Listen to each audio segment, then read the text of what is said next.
नारायण नारायण। आज हम पढ़ रहे हैं मानस मुक्तावली बालकांड की संक्षिप्त टीका भाग 1 तात्विक विवेचना बाय युग तुलसी पदम भूषण परम पूज्य डॉक्टर श्री राम किंकर जी महाराज।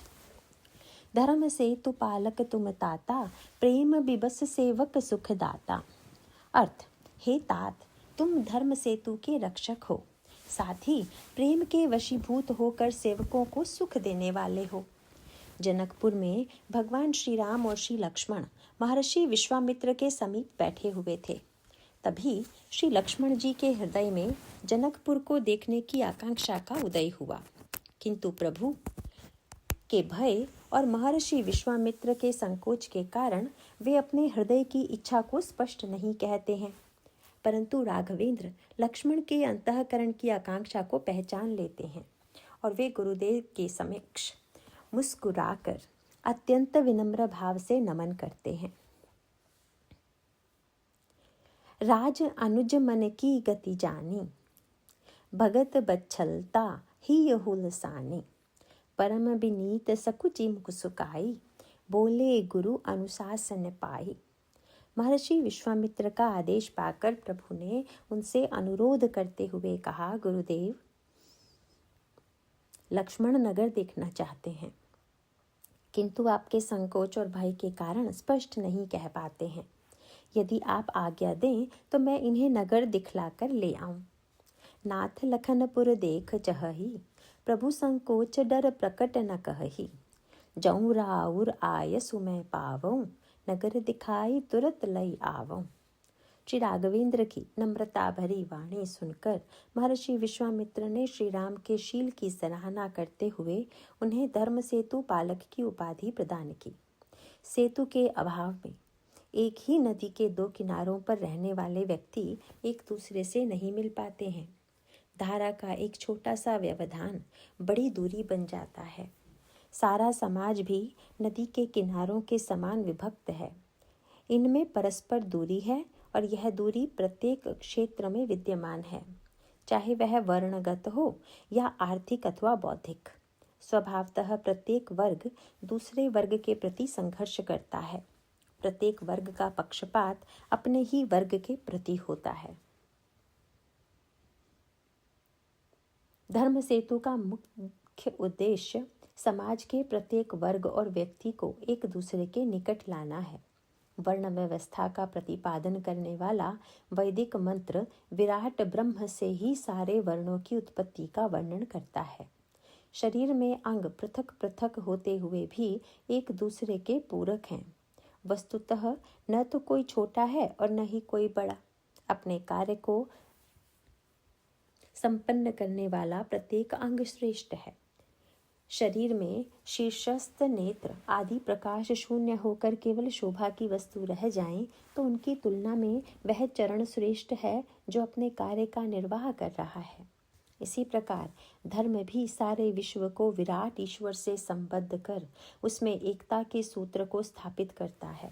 इससे बढ़कर कोई दुर्भाग्यपूर्ण बात नहीं हो सकती कि जो धर्म सेतु के रूप में समाज को सूत्रबद्ध करने का हेतु होना चाहिए, वही संघर्ष का कारण बनकर एक दूसरे के विरुद्ध संघर्ष अथवा प्रतिद्वंदिता का प्रेरणा दे।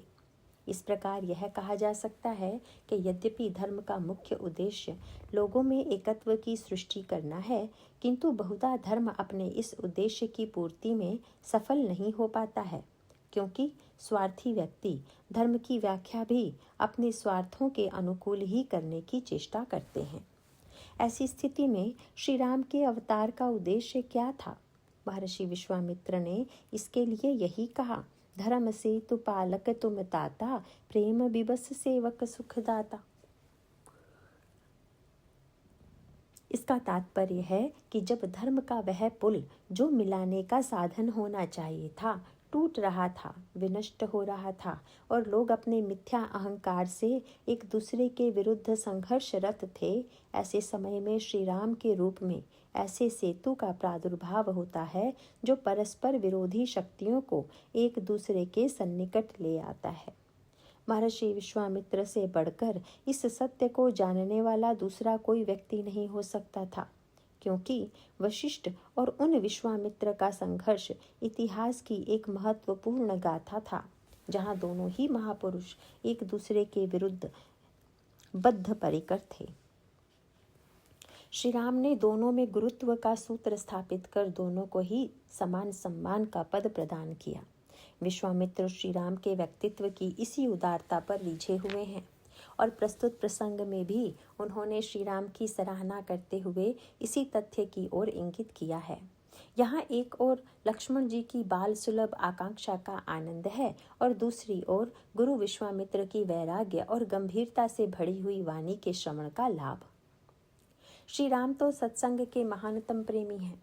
गुरुजनों के निकट बैठकर उन्हें ज्ञान प्राप्त करने में बड़ा सुख प्राप्त होता है, लेकिन उनकी यह ज्ञानाभिलाषा उनके अंतःकरण के वात्सल्य रस को समाप्त नहीं कर देती है।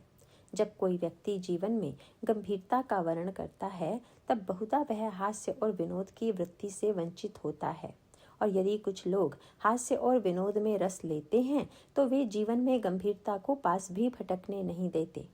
पर जीवन तो वस्तुतः एक समन्वय है। श्री राम में समन्वय की इसी वृत्ति की सार्थकता दिखाई देती है। यदि श्री लक्ष्मण अयोध्या के वैभव का परित्याग कर श्री राम की सेवा में आए हुए हैं, तो श्री राघवेंद्र उनके अंतःकरण की भावना को पूर्ण करना अपना कर्तव्य मानते हैं। दूसरी ओर महर्षि के प्रति उनकी श्रद्धा भावना भी अप्रतिम है।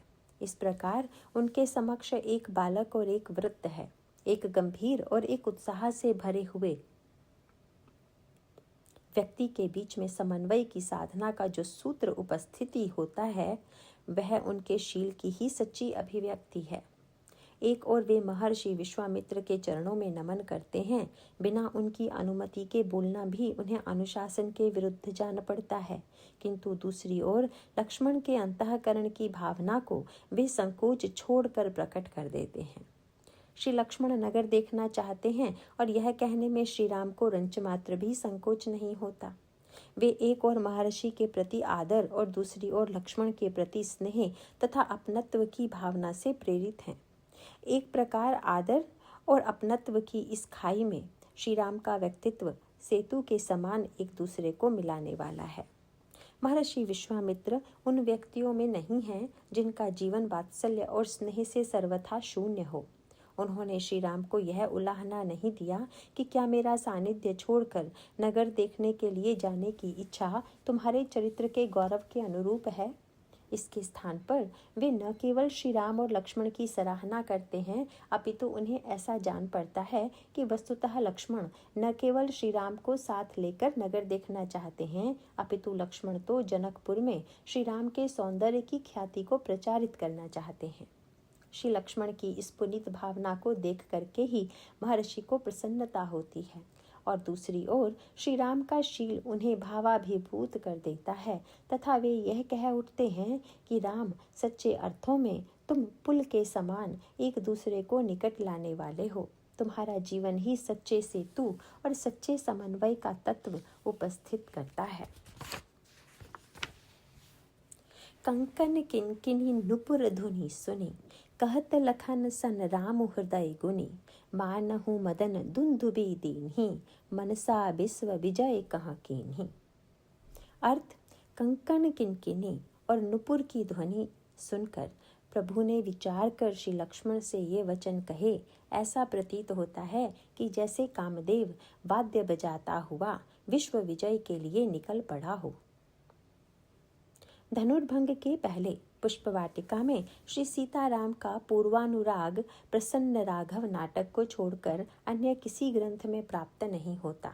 रामचरितमानस में इसकी गणना मधुरतम प्रसंगों में की जाती है। श्रृंगार को मर्यादित रूप में प्रस्तुत करने की तुलसी की यह कला सर्वथा अप्रतिम है।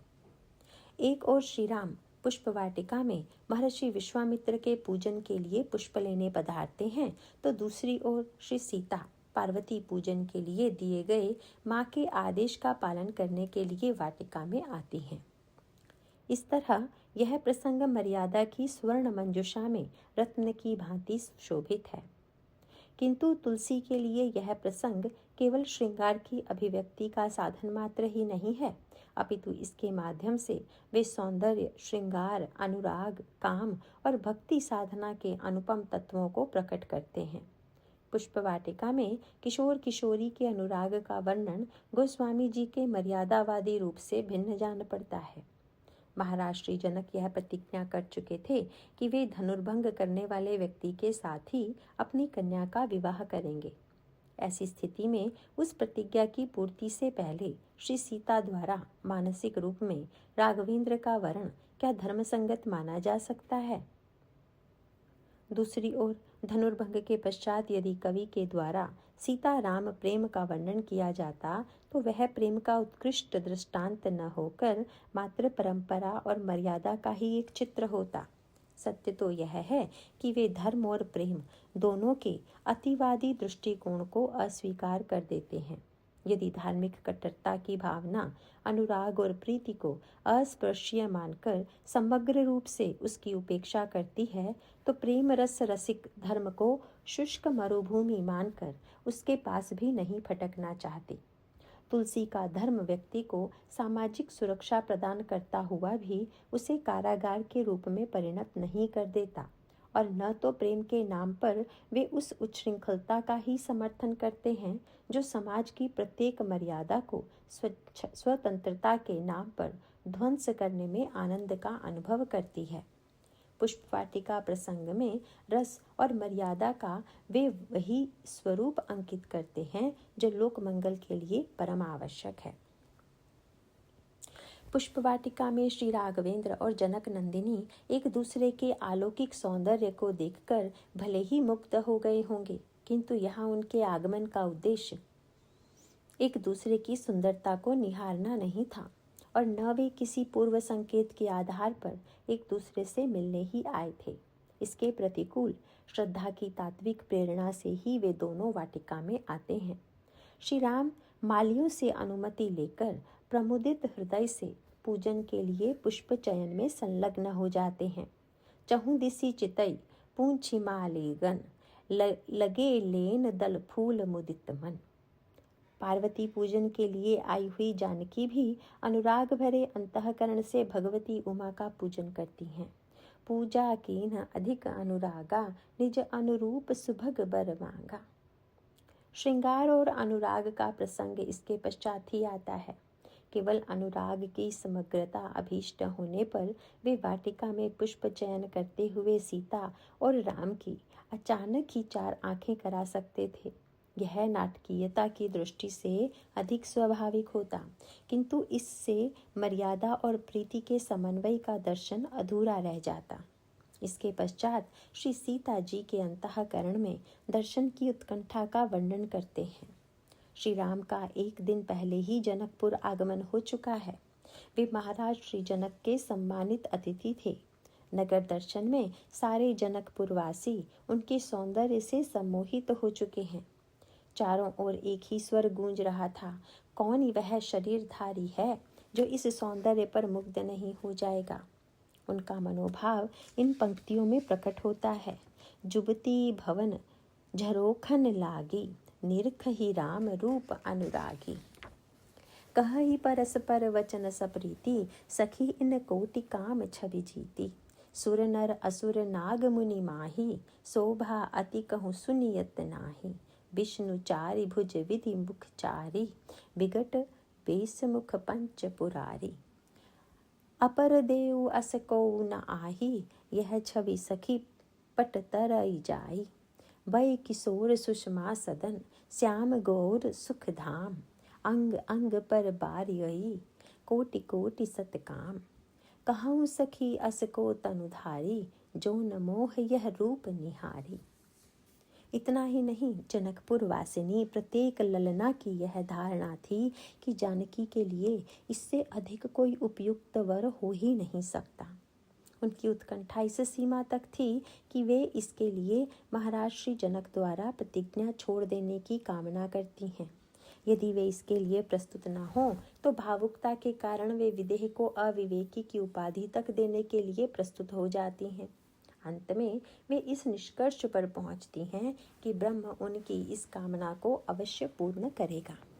तौ जान के ही मिल ही बरु एह, ना ही न आल इहाँ संदेहु।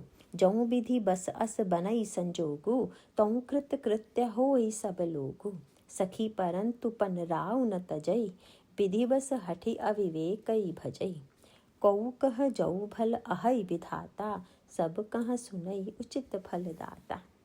यह समाचार महाराज श्री के अंतःपुर में न पहुँचता, यह असंभव था। आगे चलकर श्री सीता की सखियों से वार्तालाप में यह स्पष्ट हो जाता है। एक कहई नृप सुर तेई आली, सुने जे मुनि संग आए काली। जिन्ह निज रूप मोहिनी डारी, कीन्हे स्वबस नगर नर नारी। बरनत छवि जहाँ तहाँ सब लोगु, अब सी देखी हई देखन जोगु। फिर भी वे जनक नंदिनी के समक्ष उसका उद्घाटन पुष्पवाटिका में ही करती हैं।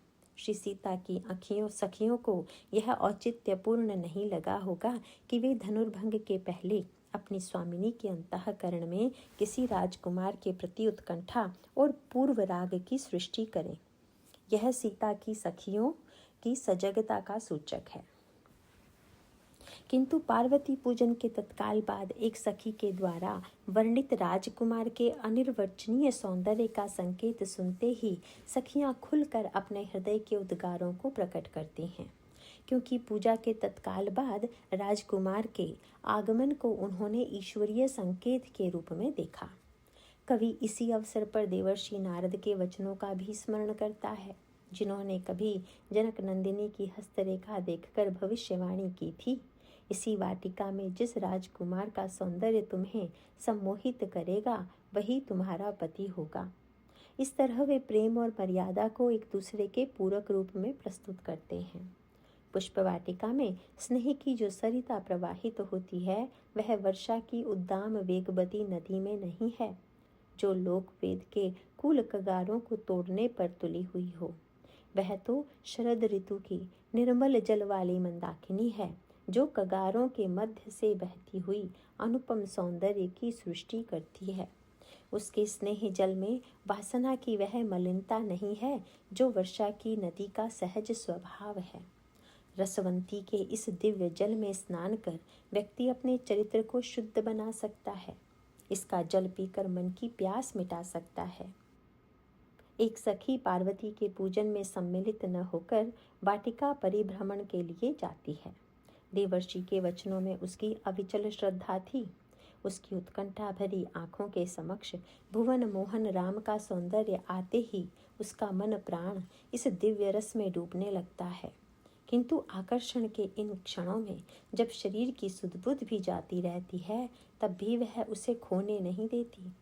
वह इस सौंदर्य रस का पान तो करती है, पर उसमें वासना का वह कलुष नहीं है जो व्यक्ति को स्वार्थी बना देता है। वह देहवादी सुपर्णखा की तरह यह कल्पना नहीं करने लग जाती कि यह सुंदरता एकमात्र मेरे लिए ही निर्मित हुई है। सुपर्णखा भी दंडकारण्य में इस अलौकिक रूप माधुरी पर मोहित होकर उनके सन्निकट जाकर सौंदर्य की सराहना करती है, पर उसके अंतःकरण की वासना की नग्नता छिप नहीं पाती। वह साफ कह देती है, तुम केवल मेरे लिए बने हो। सुपनखा रावण की बहिनी, दुष्ट हृदय दारुण जस अहिनी। पंचवटी सो गई एक बारा, देखी विकल भई जुगल कुमारा। रुचिर रूप धरी प्रभु पहाँ आई, बोली वचन बहुत मुस्काई। तुम सम पुरुष नमो सम नारी, यह संजोग विधि रचा विचारी। मम अनुरूप पुरुष जग माही, देखऊं खोजी लोक तिहु नाही। ताते अब लगी रहूं कुमारी, मन माना कछु तुम ही निहारी। गोस्वामी जी की मर्यादा उस शुष्क संविधान का समर्थन नहीं करती, जिसकी मान्यता यह है कि सौंदर्य की ओर आंख उठाकर देखते ही धर्म विनष्ट हो जाता है। ऐसी अतिरेकवादी मान्यताओं के प्रदर्शन से दंभ का ही अधिक प्रचार होता है। सहज भाव से आत्मलीन ऐसे व्यक्ति की कल्पना की जा सकती है, जो स्वयं के भाव राज्य में इतना खोया रहता हो कि उसकी दृष्टि कहीं जाती ही ना हो। किंतु यही दृष्टि जब नियम के रूप में लादने की चेष्टा की जाती है तब वह पाखंड का रूप धारण कर लेती है। दृष्टि को नीचे करके व्यक्ति सुंदरता को कनखियों से देखना चाहेगा। नेत्र मूंद कर मनश्चक्षुओं से कल्पना राज्य में रूप का उपभोक्ता बनेगा। तुलसी के काव्य में मर्यादा का यह मिथ्यावादी रूप कहीं नहीं दिखाई देता है। संकीर्ण परंपरावादी परस्पर खुलकर सौंदर्य देखने का अधिकार केवल पति पत्नी को ही देते हैं। उनकी दृष्टि में अंधों के लिए इसका समग्र निषेध है, अन्यों के लिए इसका समग्र निषेध है। यह निषेध का वह अतिवादी रूप है जो मानसिक रूप से चोरवृत्ति को जन्म देता है। इससे भिन्न मानस में अद्भुत विरोधाभास दिखाई देता है। विवाह के पश्चात भी श्री राम का दर्शन करने में विदेहजा को संकोच होता है। वे अपने प्रियतम का रूप निहारने के लिए नए नए उपायों का आविष्कार करती हैं। कोहबर में अपने सन्निकट बैठे हुए राघव को देखने के लिए वे मणि कंकण का आश्रय लेती हैं। तुलसी उसका बड़ा ही मार्मिक एवं सुंदर शब्द चित्र अंकित करते हैं। गाथे महामणि मौर मंजुल अंग सब चित चोरही, पुर नारी सुर सुंदर ही बरही, बिलो की सब तिन तोरही, मणि बसन भूषण बारी आरती, करही मंगल गावही, सुर सुमन बरसिहि सूत मांगद, बंधि सुजसु सुनावही, कोह बरहिम आने कुंवर कुंवरी, सुवासिन सुख पाई कई, अति प्रीति लौकिक रीति लागी, करण मंगल गाय कई, लह कौरी गौरी सिखाव रामहि, सीय संसारद कहई, रनिवास हास विलास रस बस, जन्म को फल सब लहई, निज पानी मीन मह देखियति, मूरति स्वरूप निधान की, चालती न भुज बल्ली विलोकनी, बिरह भय बस जानकी, कौतुक विनोद प्रमोद प्रेम, न जाय कही जानहि अली, बर कुंवरी सुंदर सकल सखी, लवाई जनवास ही चली। दूसरी ओर जनकपुर वासिनी ललनाएं निसंकोच भाव से श्री राम की सुंदरता निरखती हैं, परस्पर उसका वर्णन करती हैं। वनपथ में ग्रामवासिनी नारियां तो श्री सीता को श्रोता बनाकर राम की सुंदरता का बड़ा ही रसीला चित्र खींचती हैं, उनके प्रति अपने हृदय के आकर्षण का वर्णन करती हैं, साथ ही पूछ बैठती हैं, हमारे मन को आकृष्ट करने वाला वह राजकुमार आपका कौन है। शीस जटा उर बाहु विशाल, बिलोचन लाल तिरछी सी भौहें, तून सरासन बान धरई तुलसी, बन मार्ग में सुठि सोहई, सादर बार ही बार सुभाय, चितई तुम त्यों हमरो मन मोहई। कवितावली। पूछती ग्राम वधू सिय सो, यह सामरो सो सखी रावरो को है। इस विरोधाभासी चित्र के पीछे क्या रहस्य है। संकोच के दो रूप हैं। एक वह है जिसे शील का अंग कहा जाता है। किसी शिष्ट व्यक्ति से प्रश्न करें कि क्या यह भवन आपका है, वह नम्रता से कहेगा जी यह आपका ही है, अथवा आपके दास का ही है। एक उद्दंड व्यक्ति यूं कहता है मेरा नहीं तो क्या आपका है। दोनों का वास्तविक तात्पर्य एक ही होते हुए भी एक व्यक्ति दूसरे के हृदय में सद्भाव की सृष्टि करेगा तो दूसरा अपने वाक्यों से उसके मन में वितृष्णा उत्पन्न करेगा। श्री सीता का संकोच इसी प्रकार का है। राघवेंद्र सीता के सर्वथा अपने हैं, पर वे ग्राम निवासिनियों का प्रश्न सुनकर लजा उठती हैं और यह उनके शील की झांकी है। तिन ही बिलोकी बिलोकती घरनी, दुहु सकोच सकुचती बरबरनी, सकुचि सप्रेम बाल मृग नयनी, बोली मधुर बचन पिक बयनी, सहज सुभाय सुभग तनु गोरे, नाम लखन लघुदेवर मोरे, बहुरी बदन विधु अंचल ढांकी, पिय तनु चितई भोह करी बांकी, खंजन मंजु तिरिछे नयननी, निज पति कहो तिन हई सिय सयननी, भई मुदित सब ग्राम बधूटी, रंकन ही राय राशि जनु लूटी। किंतु दूसरे प्रकार का संकोच अपराध मूलक है। वस्तुतः यह भय ही होता है जो संकोच के रूप में दिखाई देता है। इसका एक शब्द चित्र इस रूप में प्रस्तुत किया जा सकता है। एक व्यक्ति जो अपने किसी परिचित के घर जाता है और वहाँ किसी वस्तु को देखकर ललचा जाता है, उस समय उसके मन में यह आकांक्षा होती है, काश मैं इस वस्तु को उठा ले जाता। वह जब लोभ भरी दृष्टि से वस्तु को निहार रहा है, तभी गृहस्वामी की दृष्टि उस पर पड़ जाती है। उस समय गृहस्वामी को अपनी ओर दृष्टिपात करते हुए देखकर व्यक्ति का संकुचित हो जाना सर्वथा स्वाभाविक है। वह सोचता है कि कहीं गृहपति ने उसके अंतर्भाव को भांप तो नहीं लिया।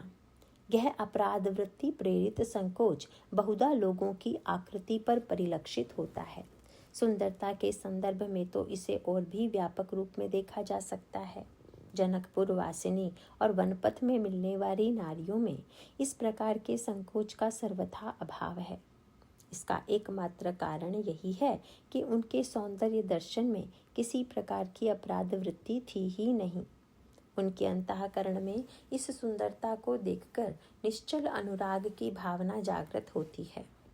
अधिकार और वासना के अभाव के कारण ही उन्हें सीता के सौभाग्य से ईर्ष्या नहीं होती, अपितु वे तो आनंदित हृदय से श्री जानकी जी का अभिनंदन करती हैं, उनके मंगलमय भविष्य के लिए आशीष देती हैं। भई मुदित सब ग्राम बधूटी, रंग कहीं राय राशि जनु लूटी। अति सप्रेम सिय पाय परी, बहुविधि देहि असीस। सदा सुहागिनी हो तुम, जब लगी मही असीस। सौंदर्य के आकर्षण के साथ ही सीता के प्रगाढ़ अनुराग का यही दिव्य भाग उस सखी में भी दिखाई देता है जिसने पुष्प वाटिका में सर्वप्रथम श्री राम के सौंदर्य का साक्षात्कार किया। वह इसी भाव विहल दिशा में श्री जानकी जी के पास लौट आती है और सखियों की जिज्ञासा के उत्तर में वह बड़े कवित्वपूर्ण शब्दों में उस स्वरूप का संकेत देती है जिसने उसे उस स्थिति में ला दिया है। तासु दशा देखी सखिन, पुलक गात जल नयन। कहु कारण निज हर्ष कर, पूछहि सब मृदु बैन। बेखन बाग कुंवर दुई आए, बहे किशोर सब भांति सुहाए। श्याम गौर किमि कहु बखानी, गिरा अनयन नयन बिनु पानी। इस वर्णन ने जनक नंदिनी के अंतःकरण में उत्कंठा जागृत की, जिसे संकोच के कारण वे वाणी नहीं दे पाती हैं। सखियों की मनस्थिति भी उस समय तक कुछ इस प्रकार की हो चुकी थी कि वे इस उत्कंठा की वृद्धि में सहायक बन जाती हैं। इस तरह एक अपरिचित राजकुमार को देखने के लिए जाने में अनौचित्य की आशंका के निवारण के लिए उन्होंने बड़ी ही सांकेतिक भाषा का प्रयोग किया। अरे सखी, संभवतः ये वही राजकुमार हैं जो महर्षि विश्वामित्र के साथ कल नगर में पधारे हैं, जिन्होंने अपनी रूप मोहिनी से समस्त नगर को मोहित कर लिया है। आजकल तो जहाँ तहाँ स्त्री पुरुष इनके सौंदर्य की सराहना में संलग्न हैं। ये तो सर्वथा दर्शनीय हैं, इन्हें देखना ही चाहिए। एक कही नृपसुत तेई आली, सुने जे मुनि संग आए काली। जिन निज रूप मोहिनी डारी, किन्हें स्वबस नगर नर नारी। बरनत छवि जहाँ तहाँ सब लोगु, अवसि देख है देखन जोगु। एक महर्षि के साथ उनका आगमन सखियों को आश्वस्त बना देता है। सर्वत्यागी संत भी जिनके पीछे लग गए हों, वे साधारण राजकुमार मात्र नहीं हो सकते। जिस सौंदर्य ने समान रूप से सभी को सम्मोहित किया हो, उसमें लौकिकता और अनौचित्य का प्रश्न ही कहाँ उठता है। इस तरह एक स्वर से समर्थन किए जाने पर ही विदेहजा श्री राघवेंद्र की दिशा में अभिमुख होती है। अप्रत्याशित रूप से सौंदर्य का साक्षात्कार कराने के स्थान पर इस पृष्ठभूमि में उत्कंठा उत्पन्न कराने का तात्पर्य ही यही था कि मर्यादा और भावना में परस्पर टकराहट ना हो, किंतु इस भावना को मर्यादा का समर्थन उपलब्ध हो। राघवेंद्र के अंतःकरण में अनुराग के उद्भव को तुलसी ने और भी विलक्षण रूप में प्रस्तुत किया है। सौंदर्य के साक्षात्कार से पहले केवल आभूषणों की ध्वनि मात्र से राम का हृदय रागान्वित हो उठता है। कंकण किनकिनी और नुपुरों की रुन झुन मात्र से रागोदय की कल्पना सर्वथा अद्भुत प्रतीत होती है। सर्वथा संयम शून्य कामी व्यक्ति के लिए हृदय में आभूषणों की ध्वनि मात्र से वासना के उदय की कल्पना तो की जा सकती है, यद्यपि इसमें भी कुछ अतिरंजना की ही अनुभूति होगी, किंतु रघुवंश शिरोमणि राम में इस प्रकार की भावना का उदय सर्वथा असंभव प्रतीत होता है, क्योंकि यह वही राम है जो स्वप्न में भी कलुषित दृष्टि से परस्त्री की ओर नहीं निहारते। मोही अतिशय प्रतीति मन केरी, जही सपने हूँ पर नारी नहेरी। वस्तुतः इसके माध्यम से भी वे गोस्वामी जी इस अनुराग की अलौकिकता की ओर इंगित करना चाहते हैं।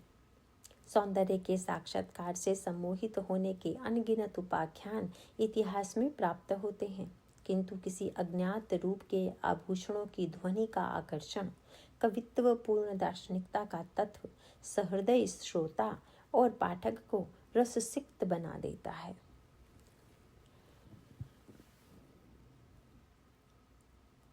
सौंदर्य दृष्टि का विषय है। व्यवहारिक विश्व में प्रामाणिकता का सर्वश्रेष्ठ मापदंड भी नेत्र ही है, किंतु आस्तिक दृष्टि के स्थान पर श्रुति को ही प्रामाणिक मानते हैं। श्री राम को भी सीता के सौंदर्य का सर्वप्रथम साक्षात्कार दृष्टि के स्थान पर श्रुति से होता है। मानो कवि इसके माध्यम से यह कहना चाहता है कि राम का प्रेम श्रुति समर्थित है। श्रुति से तू पालक राम के द्वारा वेद की मर्यादा का उल्लंघन हो भी कैसे सकता है। आभूषणों की ध्वनि सुनकर राम के हृदय में जिस कवित्व का स्फुरण होता है, वे उसका वर्णन तत्काल अपने प्रिय अनुज लक्ष्मण से करने में संकोच का अनुभव नहीं करते। एक सहज मनोविज्ञान है कि व्यक्ति अपने अंतर्मन के उन्हीं भावों को दूसरे के समक्ष उद्घाटित करता है जिनसे दूसरों की दृष्टि में उसका सम्मान बढ़े। अपनी किसी भी मानसिक दुर्बलता को प्रकट कर अपने से छोटों की दृष्टि में गिर जाए, इसे कौन व्यक्ति स्वीकार कर सकता है। बहिरंग दृष्टि से देखने पर ऐसा प्रतीत होता है कि प्रभु ने इसी पद्धति का प्रयोग किया है, परंतु राम के चरित्र की प्रामाणिकता का यह सबसे बड़ा दृष्टांत है। मिथ्याचार के माध्यम से प्राप्त होने वाला सम्मान उन्हें स्वीकार नहीं था, इसीलिए उन्होंने श्रोता के रूप में एक ऐसे पात्र का चुनाव किया जो अपने स्पष्ट भाषण के लिए प्रसिद्ध था। लक्ष्मण अपने अंतर्भाव को वाणी के माध्यम से तत्काल प्रकट कर देते थे। अन्य व्यक्तियों की तो बात ही क्या, श्री राघव भी इसके अपवाद न थे। समुद्र तट पर अनशन के लिए प्रस्तुत श्री राम की आलोचना में वे रंच मात्र संकोच नहीं करते हैं।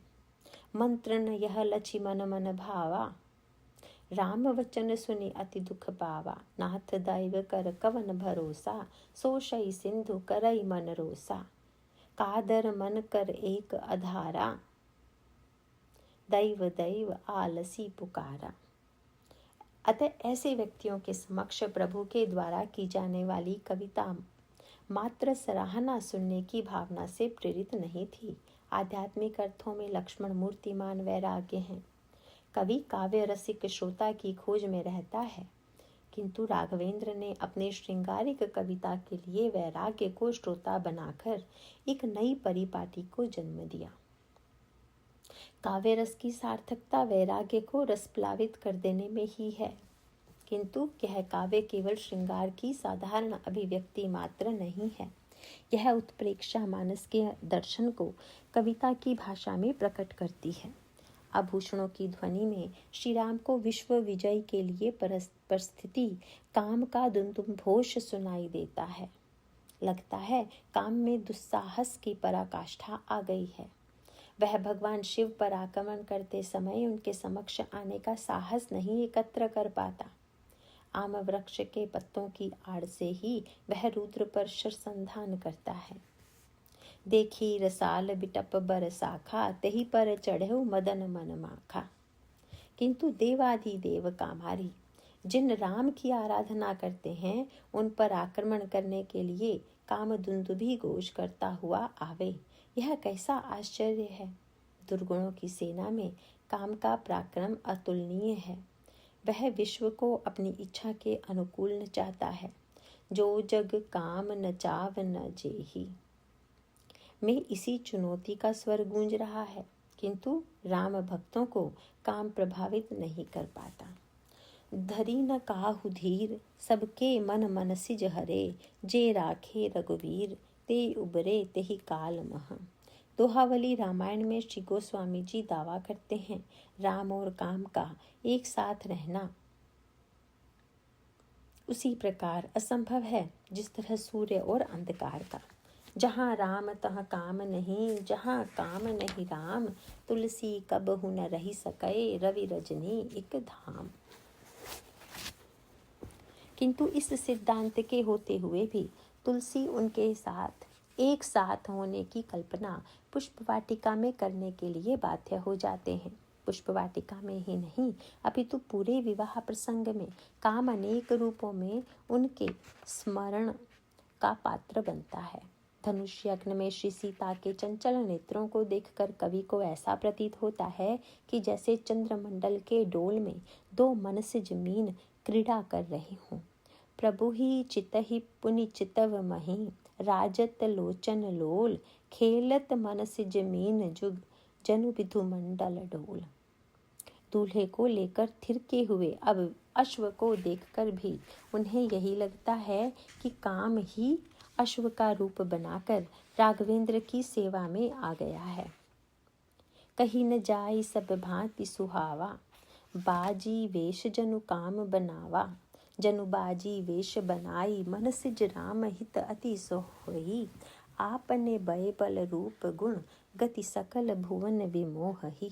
जगमगत जीन जराव ज्योति, सुमोति मणि मानिक लगे, किंकिनी ललाम लगाम ललित, बिलो किशोर नर मुनि ठगे।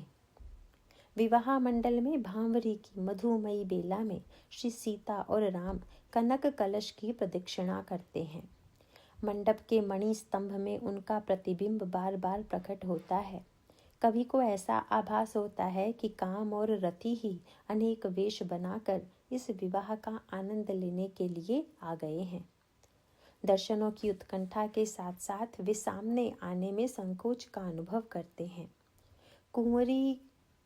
कुंवरू कल भांवरी देहि, नयन लाभ सब सादर लेहि, जाई न बरनि मनोहर जोरी, जो उपमा कछु कहूँ सो थोरी। राम सिय सुंदर प्रतिछाहि, जगमगात मणिखंबन माहि, मनहु मदन रति धीर बहु रूपा, देखत राम बियाह अनूपा। दरस लालसा सकुच न थोरी, प्रगटत दुरत बहोरी बहोरी, भय मगन सब देख निहोरे, जनक समान अपान बिसारे। इस तरह प्रत्येक मधुर अवसर पर कवि काम की उपस्थिति की कल्पना करता है। इसका कारण क्या है? समस्या यह है कि काम की चाहे कितनी भी निंदा क्यों न की जाए, परंतु काम रहित विश्व की कल्पना भी तो नहीं की जा सकती। विश्व प्रपंच का मूल आधार तो काम ही है।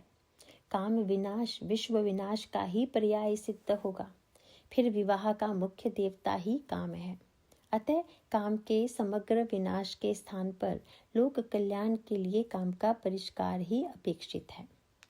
काम को तृतीय दृष्टि से भस्मसात कर देने के बाद भी शिव को काम के पुनर्जीवन का वरदान देना पड़ा था। ब्रह्मा ने उनके इस कार्य की सराहना करी। काम जारी रति कह बर दीन्हा, कृपा सिंधु यह अति भल कीन्हा।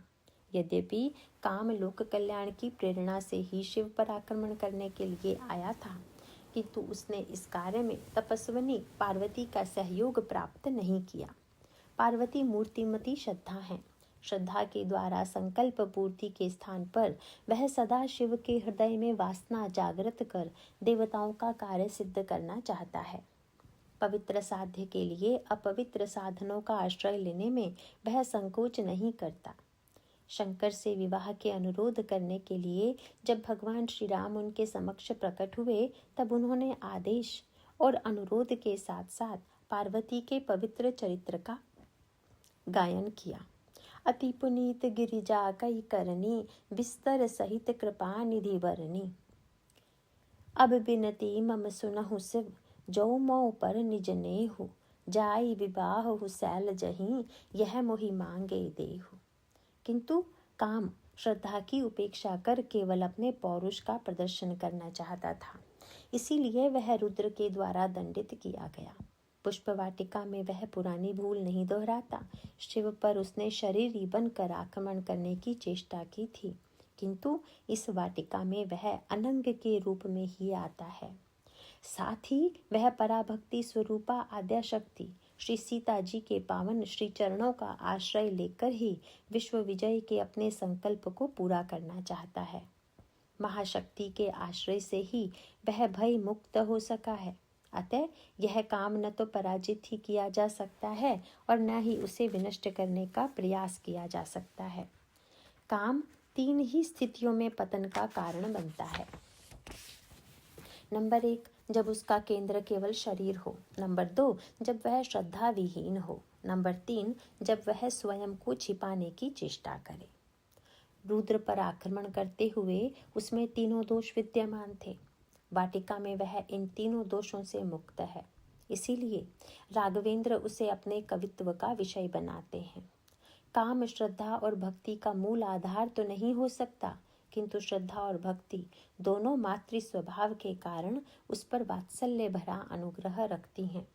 संसार में किसी व्यक्ति के समक्ष कामना प्रकट करते ही सम्मान कम हो जाता है, किंतु माँ बालक की कामनाओं से रुष्ट नहीं होती हैं। बालक की निर्भरता और माँ के प्रति उसके प्रगाढ़ विश्वास के कारण ही माँ उसकी कामनाओं की पूर्ति में संकोच का अनुभव नहीं करती है। पुष्प वाटिका में काम की स्वीकृति इन्हीं तथ्यों को सामने रखकर दी गई है। अरण्य कांड में भी काम के एक और आक्रमण की कल्पना की गई है, किंतु वहां पर वह श्री लक्ष्मण की उपस्थिति से भयभीत होकर लौट आया है। बिरह बिकल बलहीन मोही, जान सी निपट अकेल। सहित विपिन मधुकर खग, मदन कीन बगमेल। देखी गयौ भ्राता सहित, तासु दूत सुनी बात। डेरा कीन है मन हूँ तब, कटक हटकी मन जात। किंतु पुष्प वाटिका में काम ज्ञान और वैराग्य दोनों के भय से मुक्त है। वैराग्य उस काम का विरोधी है जो व्यक्ति को श्री राम से विमुख बनाता है, किंतु पुष्प वाटिका में आभूषणों की ध्वनि क्रमशः सन्निकट आती जा रही थी। ईश्वर के सम्मुख ले आने वाला काम वैराग्य की दृष्टि से भी प्रणम्य है। इसीलिए श्री लक्ष्मण पुष्प वाटिका में श्री राम के श्रृंगार में सहायक बनकर उसे मौन साधुवाद देते हैं। श्री राम के अंतर्मन में उठने वाले कवित्व ने उनके इस अंतःकरण में अश्रद्धा के स्थान पर अनुराग की सृष्टि की। इसीलिए वे लता कुंज में श्री राम को ले जाकर मयूर पिच्छ और कुसुम कलियों से उनका कमनीय श्रृंगार करते हैं। उनका उद्देश्य श्री राम को दूल्हे के रूप में प्रस्तुत करना था, क्योंकि उनकी दृष्टि में वास्तविक विवाह तो आज ही संपन्न होने जा रहा था। चितवती चकित चहूँ दिस सीता, कहाँ गए नृप किशोर मन चिंता। जहाँ बिलोक मृग सावक नयनी, जनु तहाँ बरसी कमल सित श्रेणी। लता ओट तब सखिन लखाए, श्यामल गौर किशोर सुहाए। देखी रूप लोचन ललचाने, हर्षे जनु निज निधि पहिचाने। थके नयन रघुपति छवि देखे, पलिकहीं हूँ परिहरि निमेषे। अधिक स्नेह देह भय भोरी, सरद ससिहि जनु चितव चकोरी। लोचन मग रामहि उर आनी, दीन्यहु पलक कपाट सयानी। अर्थ, श्री सीता चकित दृष्टि से चारों ओर देख रही थी। उनके मन में यह व्याकुलता उत्पन्न हुई कि राजकुमार कहाँ गए।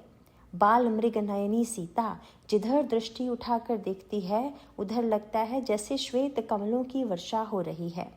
सखियों ने लता की ओट से श्याम और गौर राजकुमारों का दर्शन कराया। उस सौंदर्य को देखते ही नेत्र ललचा उठे और वैसी ही प्रसन्नता हुई जैसी अपनी निधि को पहचान कर होती है। श्री राम की छवि देखकर नेत्र थक गए और पलकों ने भी निमेष का परित्याग कर दिया। अधिक स्नेह के कारण देह की सुध बुद्ध जाती रही और ऐसा लगता था कि जैसे शरद ऋतु के चंद्रमा को चकोरी देख रही हो। श्री राम के सौंदर्य को नेत्र मार्ग से हृदय में लाकर सयानी सीता जी ने अपने पलकों के किवाड़ बंद कर दिए। प्रस्तुत पंक्तियाँ भाव, दर्शन और साहित्य सभी दृष्टियों से अनुपम हैं। श्री राम के अन्वेषण में संलग्न श्री सीता का यह चित्र गोस्वामी जी की साधना पद्धति पर प्रकाश डालता है। तात्विक दृष्टि से श्री सीता और राम सर्वथा अभिन्न हैं। एक अद्वैत तत्व ही दो रूपों में व्यक्त होकर विश्व रंगमंच पर अपनी लीला प्रस्तुत करता है। वस्तुतः इन दो रूपों में प्रकट होकर वे साधना और सिद्धि का स्वरूप अपनी लीला के माध्यम से अभिव्यक्त करते हैं। ईश्वर की उपलब्धि के लिए जिस साधना पद्धति की आवश्यकता है उसे श्री जानकी जी की इस अन्वेषण पद्धति से सीखा जा सकता है। सुनयना अम्बा के आदेश से पुष्प वाटिका में श्री किशोरी जी का आगमन होता है। तेहि अवसर सीता तह आई, गिरिजा पूजन जननी पठाई। धर्माचरण, कर्तव्य पालन का और गुरुजनों का समादर साधना का प्रथम सोपान है। तत्पश्चात श्री सीता सरोवर में स्नान करती हैं। पंपासर का वर्णन करते हुए गोस्वामी जी संत हृदय की तुलना सरोवर से करते हैं। संत हृदय जस निर्मल बारी, बांधे घाट मनोहर चारी। कर्तव्य कर्म का पालन करते हुए संत समाज में प्रवेश अंतःकरण की शुद्धि का सर्वोच्च साधन है। सत्संग के द्वारा अंतःकरण की शुद्धि साधना का द्वितीय सोपान है। स्नान के पश्चात श्री सीता पार्वती पूजन के लिए मंदिर में प्रविष्ट होती हैं। मज्जन करिसर सखिन समेता, गई मुदित मन गौरी निकेता। मानस की दृष्टि में पार्वती मूर्तिमती श्रद्धा हैं। भवानी शंकरौ वंदे श्रद्धा विश्वास रूपिणौ, याभ्याम बिना न पश्यन्ति सिद्धा स्वांत स्थमीश्वरम। सत्संग के द्वारा अंतःकरण की शुद्धि के पश्चात श्रद्धा का उदय साधना का तृतीय सोपान है। पार्वती पूजन में गोस्वामी जी अन्य उपकरणों का उल्लेख न कर केवल अनुराग शब्द का ही प्रयोग करते हैं। पूजा कीन्हि अधिक अनुरागा। श्रद्धा की सच्ची आराधना अनुराग के माध्यम से ही हो सकती है।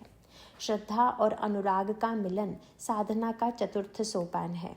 और जिस समय अनुराग भरे अंतःकरण से आराधना चल रही थी उस समय श्री सीता की सखियों में से एक ऐसी सखी आती है कि जिसे सर्वप्रथम पुष्प वाटिका में श्री राम के दर्शन का सौभाग्य मिला है। इस सखी का दर्शन करते ही सारी सखियों के अंतःकरण में जिज्ञासा का उदय होता है। वे आश्चर्यचकित होकर सोचने लगी कि इस सखी ने ऐसा क्या कुछ पा लिया है कि उसका हर्ष और आनंद हृदय में नहीं समा रहा है। यह सखी ईश्वर प्राप्त उस महापुरुष अथवा संत की प्रतीक है जिसका दर्शन ही साधक के अंतःकरण में उत्कंठा की सृष्टि करता है।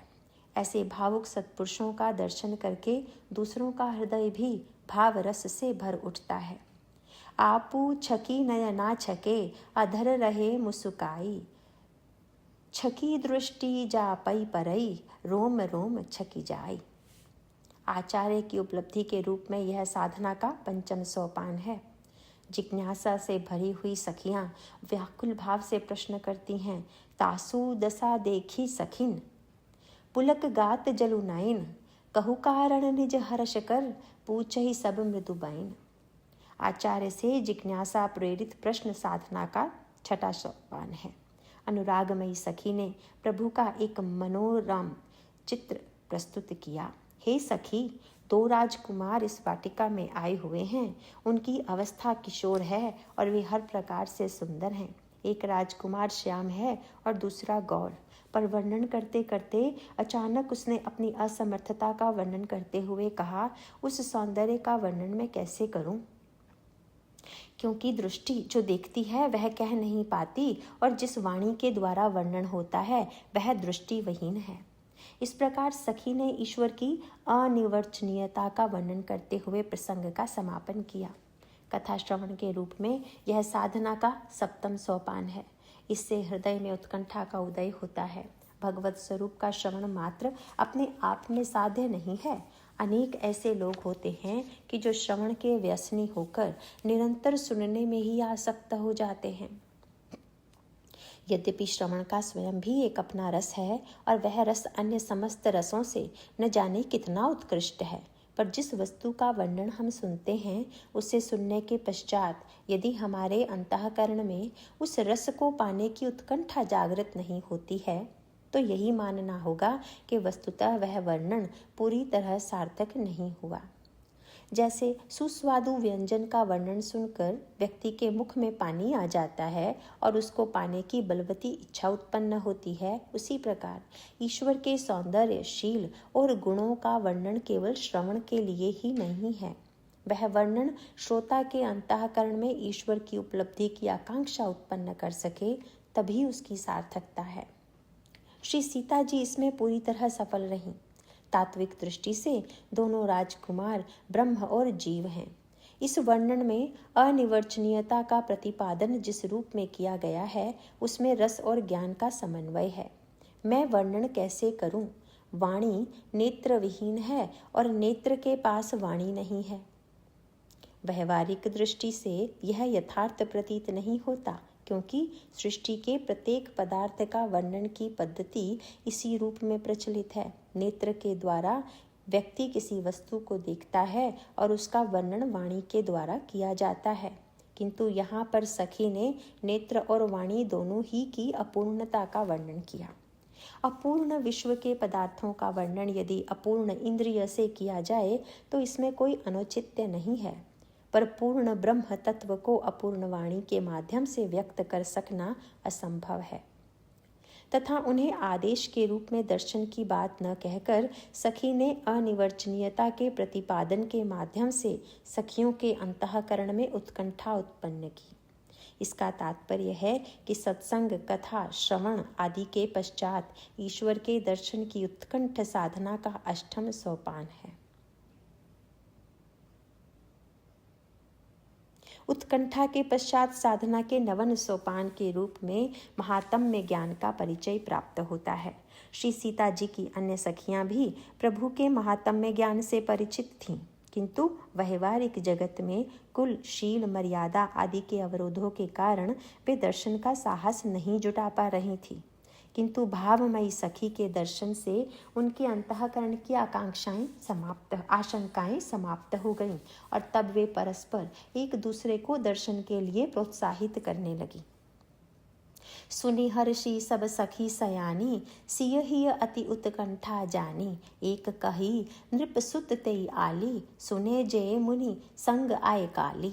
जिन्ह निज रूप मोहिनी डारी, कीन्हे स्वबस नगर नर नारी।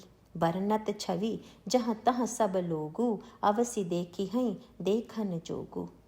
इस तरह साधना के 9 सोपान समाप्त होने के बाद ईश्वर दर्शन की प्रक्रिया का श्री गणेश होता है। कर्तव्य पालन से लेकर महात्म्य ज्ञान तक की साधना यात्रा की भूमिका मात्र है। इसके पश्चात सिद्धा सखी को आगे कर श्री किशोरी जी प्रभु का अन्वेषण करने के लिए चल पड़ती हैं। किंतु जिस स्थान पर सखी ने उन्हें देखा था वहाँ प्रभु का दर्शन नहीं होता। उसी स्थान पर दर्शन का न होना भी साभिप्राय था। प्रत्येक साधक को एक ही स्थान पर ईश्वर का दर्शन होने पर उसके एक दिशीय होने की भ्रांति की संभावना रहती है। ईश्वर सर्वव्यापक है, किंतु उसका साक्षात्कार भक्त की भावना और प्रीति को दृष्टिगत रखकर अलग अलग स्थानों में होता है। जाके हृदय भगति जस प्रीति, प्रभुतः प्रगट सदा यह रीति। व्याकुलता भी रस वृद्धि में सहायक है। धूप से व्याकुल व्यक्ति ही छाया का आनंद पा सकता है। जो अति आतप व्याकुल होई, तरु छाया सुख जानई सोई। व्याकुलता की वृद्धि के लिए भी प्रभु लता कुंज में छिप जाते हैं। श्री सीता की व्याकुलता भरी मनोवृत्ति का परिचय इन पंक्तियों में प्राप्त होता है। चित्तवती चकित चहूँ दिसि सीता, कहाँ गए नृप किशोर मन चिंता। जहाँ बिलोक मृग सावक नैनी, जनु तहाँ बरिस कमल सित श्रेणी। श्री सीता व्याकुल भाव से चारों ओर श्री राघवेंद्र को ढूंढ रही हैं। सखी ने श्री राम को जहाँ छोड़ा था वहाँ पर श्री राम नहीं दिखाई देते हैं। व्याकुलता से चकित होकर सखियाँ सोचती हैं कि राजकुमार कहाँ गए। उनके अंतःकरण में सखी की वाणी पर अविश्वास नहीं होता। यदि ईश्वर की उपलब्धि के लिए चलता हुआ साधक तत्काल ईश्वर का दर्शन न कर सके तो उसके अंतःकरण में ईश्वर की सत्ता के प्रति संदेह नहीं होना चाहिए। वस्तुतः श्री राम जानबूझकर ही उस समय उस स्थान से अलग लता कुंज में विश्राम कर रहे थे, क्योंकि उत्कंठा जब तक चरम व्याकुलता में परिणत न हो जाए तब तक साधक को ईश्वर की उपलब्धि की रसमयता का पूर्ण बोध नहीं होता। इधर जब श्री सीता श्री राम को वहां नहीं पाती हैं तब उनकी व्याकुलता बढ़ जाती है। वे व्याकुल भाव से चारों ओर दृष्टि डाल रही हैं, चारों ओर श्री राम को ढूंढने की चेष्टा करती हैं। अचानक लता कुंज की ओट में उनको रामभद्र का दर्शन होता है। लता ओट तब सखिन लखाए, श्यामल गौर किशोर सुहाए। अन्वेषण के पश्चात जब प्रथम बार प्रभु का साक्षात्कार हुआ तब वह पूरी तरह स्पष्ट नहीं था। सखियों ने देखा कि लता की ओट में श्री राम दिखाई दे रहे हैं। इसका तात्पर्य है कि साधक जब ईश्वर को खोजता है तब वह स्वयं पूरी तरह अपने आप को अभिव्यक्त नहीं करता। साधक को पहले आवरण के मध्य से ईश्वर की झांकी का साक्षात्कार होता है। यह लता प्रकृति की प्रतीक है। यदि व्यक्ति अन्वेषण करता जाए तो प्रकृति लता कुंज के प्रत्येक पदार्थ से झांकते हुए ईश्वर का साक्षात्कार होता है। अगर प्रकृति के पदार्थों को हम देखें और केवल पदार्थों तक ही हमारी दृष्टि ना सीमित हो तो हमें स्पष्ट दिखाई देगा कि प्रकृति के प्रत्येक कण में छिपा हुआ ईश्वर झांक रहा है। वाटिका में प्रकृति के विलास का दिव्य दर्शन होता है। साधारण व्यक्ति के लिए वह पुष्प वाटिका है, जहाँ रंग बिरंगे पुष्प खिले हुए हैं, जहाँ सुगंध परिव्याप्त है। ऐसी वाटिका में पहुंचकर सभी आनंद का अनुभव करते हैं। पर ईश्वर का अन्वेषण करने वाला जब इस संसार वाटिका में प्रवेश करता है तब उसे प्रकृति के लीला विलास में ही छिपे हुए ईश्वर की एक झांकी दिखाई देती है। वह पुष्पों के रंग बिरंगेपन और उनके सौरभ में ही नहीं खो जाता, वह उनकी आड़ में छिपे हुए सृष्टा को खोजता है। लता की ओट में ईश्वर को देख लेने के पश्चात भी उसे संतोष नहीं हो जाता, उसका लोभ बढ़ता ही जाता है। देखी रूप लोचन ललचाने, हर्षे जनु निज निधि पहचाने। जो साधक शीघ्र संतुष्ट हो जाता है उसे निरावृत ईश्वर का साक्षात्कार नहीं होता। वस्तुतः साधक ज्यों-ज्यों आगे बढ़ता है त्यों-त्यों ईश्वर का स्वरूप उसके समक्ष स्पष्ट होता जाता है। यहाँ पर श्री सीता जी के नेत्रों के लिए ललचाने शब्द का प्रयोग साधक की उस वृत्ति को प्रकट करता है जहाँ साधक को उस लोभी व्यक्ति के समान चित्रित किया गया है जो अनगिनत द्रव्य पदार्थ प्राप्त होने के बाद भी संतुष्ट नहीं होता। इसीलिए गोस्वामी जी भगवान श्री राम से याचना करते हैं, कामी ही नारी पियारी जिमी, लोभ ही प्रिय जिमी दाम, तिमि रघुनाथ निरंतर प्रिय लागहु मोहि राम। साधक की यह लोभमयी दृष्टि उसे आगे बढ़ने की प्रेरणा प्रदान करती है। दर्शन से नेत्रों को वैसी ही प्रसन्नता हुई जैसी निज निधि को पहचान कर होती है। संसार में भी व्यक्ति परिचितों को पाकर प्रसन्न होता है, पर जब ईश्वर को ढूंढने के लिए चलता है तब प्रारंभ में उसे यही भ्रम रहता है कि वह किसी अपरिचित से पहली बार मिलने जा रहा है। किंतु जब वह ईश्वर का दर्शन करता है तब उसे स्पष्ट ज्ञान हो जाता है कि ईश्वर पहली बार उसके समक्ष नहीं आ रहा है। वह उसके लिए प्रारंभ में जैसा अपरिचित जान पड़ता था वैसा नहीं है और लगता है कि अरे यह तो न जाने कितने दिनों का जाना पहचाना हमारा प्रियतम है जिसे हम दृष्टिपथ से ओझल कर चुके थे, किंतु जो हमारी स्मृतियों के अंतराल में छिपा हुआ था और आज उसे देखकर प्रतीत होने लगा कि नहीं, यह परिचय नया नहीं है। गोस्वामी जी विनय पत्रिका में इसी भावना को दृष्टिगत रखते हुए कहते हैं, तुलसी तो सो राम सो, कुछ नहीं न जान पहचान। विनय पत्रिका। अरे तुलसीदास, तेरी श्री राम से नई जान पहचान नहीं है। भगवान कृष्ण ने भी अर्जुन से अपने संबंध की स्मृति कराते हुए कहा था, अर्जुन, हम और तुम पहली बार नहीं मिल रहे हैं। इससे पहले भी न जाने कितनी बार हम दोनों का मिलन हुआ है। बहुनी में व्यतीतानी जन्मानी तव चार्जुन। गीता चैप्टर 4 श्लोक 5। जीव जिन संबंधियों से प्रेम करता है, उन संबंधियों में सबसे प्राचीन संबंध ईश्वर का है। उस ईश्वर के प्रति अपनत्व की अनुभूति साधक के अंतःकरण को ईश्वर के अत्यंत सन्निकट पहुंचा देती है। अपने राघव को पहचानते ही किशोरी जी के नेत्र स्थिर हो जाते हैं। थके नयन रघुपति छवि देखे, पलक कहीं हूँ परिहरि निमेषे। पथिक अपने घर की ओर चलता हुआ उत्साह में आगे बढ़ता जाता है, लेकिन घर पर पहुंचते ही उसको थकान का भान होता है। वह घर में पहुंचकर आराम से शैया पर लेट जाता है। इसी प्रकार से जो नेत्र प्रभु के अन्वेषण में तत्पर थे, वे आज इस सौंदर्य को देखते ही ऐसा अनुभव करते हैं कि जैसे अपना लक्ष्य प्राप्त हो गया।